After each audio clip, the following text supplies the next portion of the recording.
안녕하세요. 오늘 저널 미팅 발표를 맡게 된 석사과정 조은비입니다. 오늘 발표할 논문은 Towards Predicting Post-Traumatic Stress Symptom Severity Using Portable EEG-Derived Biomarkers라는 제목으로 출판되었고, 포터블 EEG 장비에서 측정한 데이터를 활용해서 외상 후 스트레스 장애 증상의 심각도를 예측하는 바이오마커를 찾는 연구입니다. 현재 진행하는 연구에서 MDD와 PTSD를 구분하는 시도를 하고 있기에 본 논문을 읽게 되었습니다. 이 논문은 Scientific Reports에 2025년 게재되었고, 해당 저널은 Multidisciplinary Sciences 분야에서 상위 19%에 해당합니다.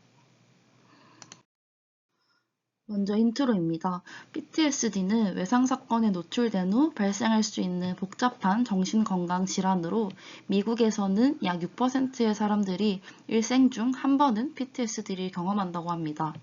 PTSD는 증상이 다양하고 주관적이기 때문에 진단과 치료가 쉽지 않은데요.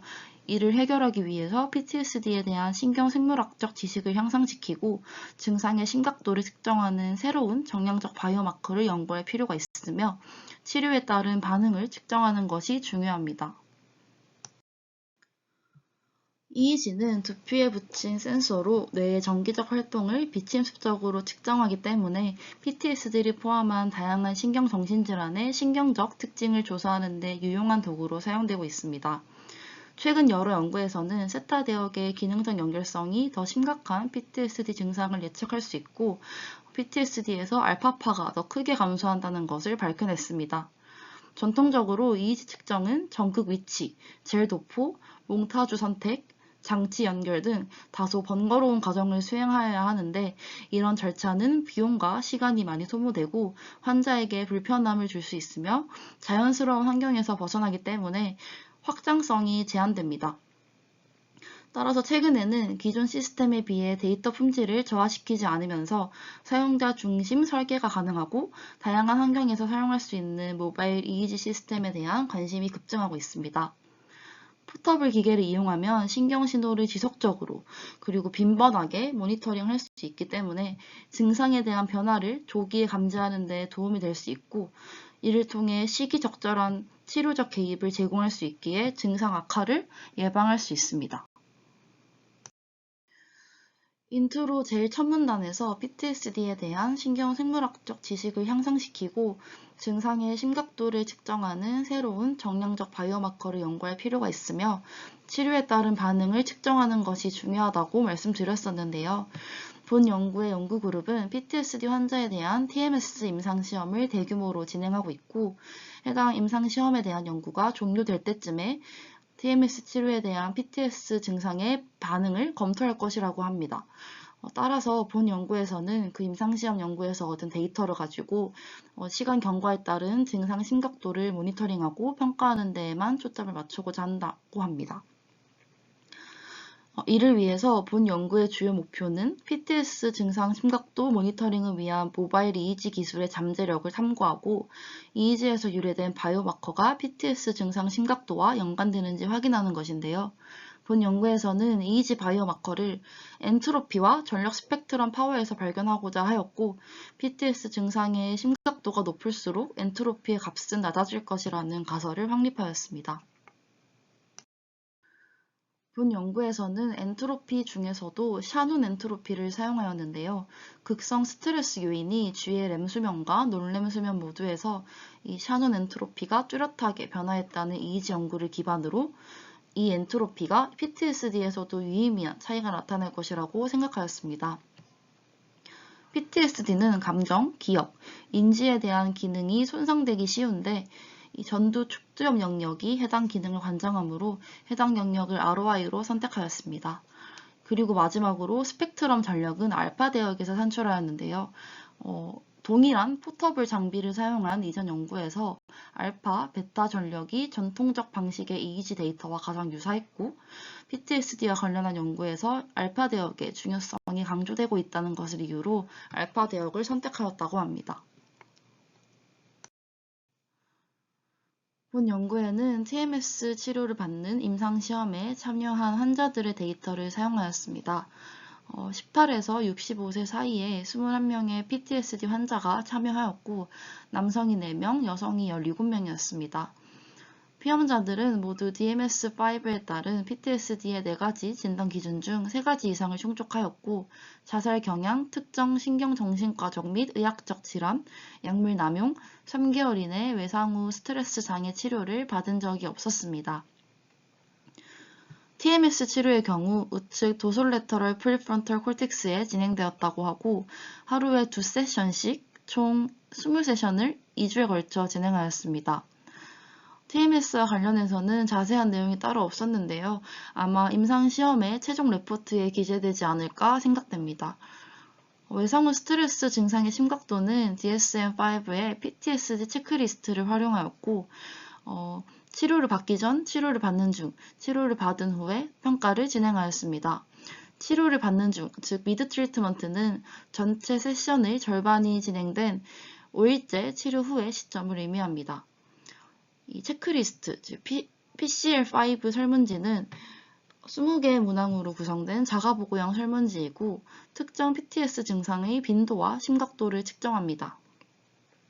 프리트리트먼트에서는 지난 한 달간에 대해, 그리고 미드 및 포스트 트리트먼트에서는 지난 한 주간에 대해 증상에 대한 괴로움을 0점부터 4점까지의 척도로 평가하였습니다. EEG 데이터 측정에 대해 말씀드리겠습니다. EEG는 이모티브사의 모바일 장비인 에폭X를 사용하여 14개의 채널에서 128Hz의 샘플링 레이트로 수집되었습니다. 각각의 EEG 세션은 눈을 감은 상태에서 약 3분간 측정되었고 PCL5 평가 시점과 마찬가지로 치료 전, 치료 중, 그리고 치료 후에 수행되었습니다. 총 21명의 참가자로부터 38개의 세션을 수집할 수 있었는데요. 모든 피험자가 치료 전, 치료 중, 치료 후에 대해서 세션을 무사히 수행했다면 이론적으로 63개의 세션이 확보되어야 했지만 환자 특성상 일부 피험자에 대해서 세션이 누락되었거나 또 데이터의 품질 문제로 사용할 수 없는 경우가 발생해와서 최종적으로 38개의 세션을 확보할 수 있었다고 합니다. EEG 데이터는 매틀랩을 사용하여 전처리 되었습니다. 평균 참조를 사용해 재참조를 수행하고 0.01에서 55Hz로 밴드패스 필터링을 적용하였습니다. 그 후 ICA를 수행하여 노이즈를 제거하였습니다. 본 연구에서는 EEG 지표로 샤논 엔트로피와 스펙트럼 파워를 사용하였는데요. 이 샤논 엔트로피는 정보 이론의 기본 개념인데요. EEG 분석에서는 진폭 분포를 기반으로 다음과 같은 이 아래의 이 식을 통해서 계산되고 EEG 신호의 복잡성과 뇌의 유연성을 평가하는 데 유리한 지표라고 합니다. 스펙트럼 파워는 9에서 13Hz의 알파 대역에 대해 이 아래의 식과 같이 푸리의 변환 방법을 사용하여 계산되었습니다. 지금부터는 결과에 대해 말씀드리겠습니다. 이 연구에서는 이 AF3, AF4, T7, T8을 주요한 채널로 보고 있는데요. 이 채널을 선택한 이유에 대해서는 따로 언급되어 있는 것이 없었습니다. 이 4개의 채널에서 이 엔트로피와 PCL5 간의 피어슨 상관관계를 확인한 그림입니다. T8을 제외한 나머지 3개의 채널에서 유의미한 음의 연관성이 나타났습니다. 즉, PTS 증상이 심각할수록 엔트로피가 감소한다는 것을 뜻하고 이 말은 뇌 활동 패턴의 복잡성이 떨어지고 유연성이 낮아진다는 것을 의미합니다. 다음은 알파 대역의 스펙트럼 파워와 PCL5 점수 간의 피어슨 상관관계를 보여준 그림입니다. AF4 채널에서만 유의미한 음의 상관관계가 관찰되었는데요. 다른 채널에서는 유의미한 정도까지는 아니지만 그래도 감소하는 경향을 보이는 것을 알 수 있습니다. 이 결과를 통해서 PTSD 증상이 심각해질수록 알파 대역의 스펙트럼 파워가 감소함을 알 수 있습니다. 본 연구에서는 PTSD 증상의 심각도와 엔트로피, 알파 대역 파워 간의 상관관계를 탐구하는 데 있어 모바일 이의지 장치의 효과를 평가하였고, 모바일 이의지가 PTSD 증상 심각도와 관련된 바이오마커를 제공할 수 있다는 점을 보여줌으로써 전통적 이의지보다 더 쉽고 더 많은 환경에서 활용 가능하다는 점을 강조하였습니다. PTS 증상 심각도에 대해 이 전두 측두엽 영역에서의 알파 스펙트럼 파워와 이 샤논 엔트로피를 계산하여 상관관계를 확인하고자 하였는데요. 그 결과 샤논 엔트로피는 PTS 증상과 음의 상관관계가 있음을 알 수 있었습니다. 이는 뇌의 융통성과 복잡성이 낮아질수록 증상 악화와 연관이 있다는 가설과 일치하는 것을 의미합니다. 알파 스펙트럼 파워는 한 채널에서만 유의미한 음의 상관관계를 보이긴 했지만 대부분의 채널에서 음의 상관관계의 경향성을 보이는 것을 알 수 있었습니다. 본 연구는 PTSD의 신경생물학적 기전을 이해하는 데 중요한 연구 결과를 제공하였고, 추후에 치료 모니터링이나 조기 진단 도구로 활용될 수 있다는 가능성을 보여줍니다. 그러나 몇 가지 한계점이 존재하는데요. 표본의 크기가 작고 DSM-5의 PTSD 진단 기준을 모두 충족하는 참가자도 포함되어 있겠지만 진단 기준의 일부만 충족하는 참가자도 포함되어 있기 때문에 연구 결과의 일반화에 있어서 조금 제한되는 부분이 있을 수 있습니다. 그리고 사실 세션당 EC 데이터를 3분을 측정하긴 했지만 한 번만 측정했기도 했고, 또 별도로 세그멘테이션 등을 진행하지 않았기 때문에 데이터 수가 부족할 수도 있겠다는 생각도 들었습니다. 또 이제 총 앞에서 총 38개의 세션만 확보를 할 수 있었다고 했는데, 이 38개의 세션이 그 치료 전, 치료 중, 치료 후에 따라서 어떤 비율로 확보를 한 것인지에 대해서도 명시가 안 되어 있기 때문에 그런 부분에서 좀 불균형이 있어서 이런 좀 결과들이 좀 부족한 게 아닌가 하는 생각이 들었습니다. 현재 투채널로 스트레스와 우울의 정도를 분석하는 기계도 상용화되고 있는 만큼 PTSD도 모바일 기기를 활용한 연구가 지속되어서 간편하게 증상을 모니터링할 수 있게 되면 좋겠다는 생각이 들었습니다. 지금까지 발표를 들어주셔서 감사합니다.